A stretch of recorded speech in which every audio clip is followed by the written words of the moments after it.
இது கர்த்தர் உண்டு பண்ணின நாள், இதிலே களிகூர்ந்து மகிழ கடவோம். குதிரை யுத்த நாளுக்கு ஆயத்தமாக்கப்படும், ஜெயமோ கர்த்தரால் வரும்.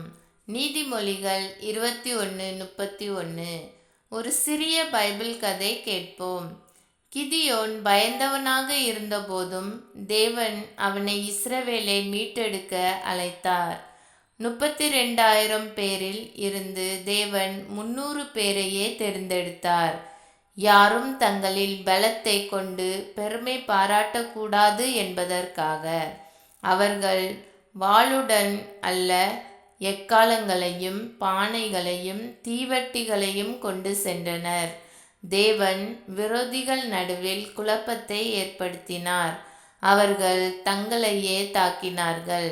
ஜெயம் தேவனிடத்திலிருந்து வந்தது. நாம் எல்லோரும் ஜெபிப்போம்.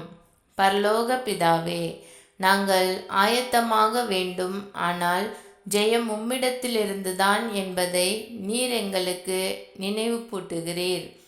கிதியோனை வழிநடத்தினது போல எனது வாழ்க்கையின் ஒவ்வொரு போரிலும் என்னை வழிநடத்தும்.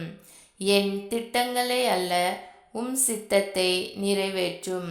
எனது வாழ்க்கையின் ஒவ்வொரு ஜெயத்திலும் உம்முடைய நாமம் மகிமைப்படட்டும். இயேசுவின் நாமத்தில் ஆமேன்.